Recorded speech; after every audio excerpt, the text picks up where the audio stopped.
Hey guys, I'm Dr. Trey Hodge. I'm here with Ryan Spencer and we're going over deadlifts, which one will work best for you and which one probably not to do.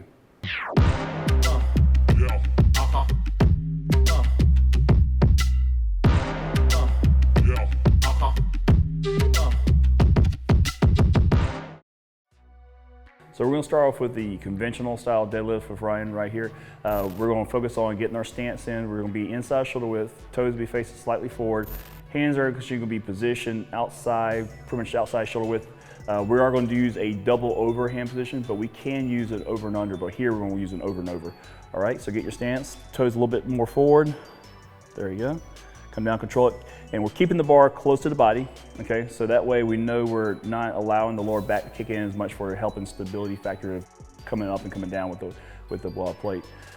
Also too, with this one, you notice when he's coming down, he's really kind of being careful how he grazes over his leg and knee. You still keep it close, but we don't also want to put too much pressure where we're actually hitting our legs and stuff or hitting our quads as coming down.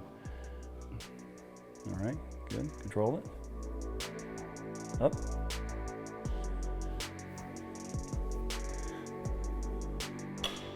A few more.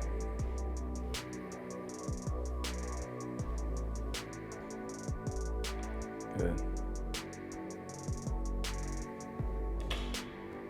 All right, last one.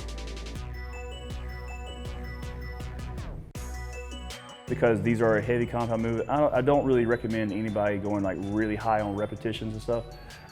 Because for one thing, if we do go really high on repetitions, a lot of times the form starts suffering. So we want to keep the repetitions, I say max 10 reps. I'm a big believer in like 5x5 training, so you're doing 5 sets of 5 reps. That way you know your form is going to stay good, it's not going to suffer.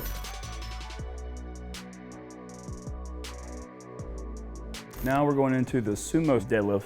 So we're going to have Ryan go ahead and set up with his stance. Now this will be a much more exaggerated stance as far as width. Toes are going to be more flared out. What I'm going to have him do though is I'm going to have him make sure he's in a perfect stance for himself. So we will make sure like adductors and hamstrings are engaged too. So I'm going to have him squat down to the bar to grab it first and bring it close to his body.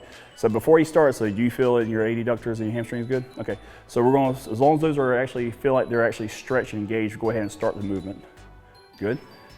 And we're still doing the same thing. We're still keeping the bar close to the body. Here, of course, we're shortening the distance that we're having to travel with the sumo.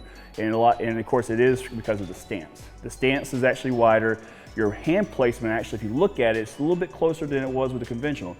So you're creating a much shorter distance to travel. So a lot of times, someone who has shorter arms will benefit more with a sumo than someone with longer arms because it shortens the distance for them. It makes it a little bit easier. Ryan, based on his structure and stuff, he could probably do both fairly well. I say he's more of a conventional because he does have that build, longer legs, longer arms, so he'll actually have more power coming out through his heels in the conventional deadlift. All right, give me a few more. And like I said, still with this being a deadlift, I still like, say, max reps I prefer is 10. I do like still doing like a 5x5 where you're doing 5 sets of 5 reps. That way you know your form is not lacking or suffering towards the end.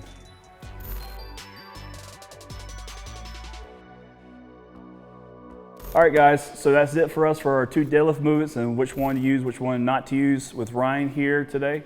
And like I said, we'll catch you next time.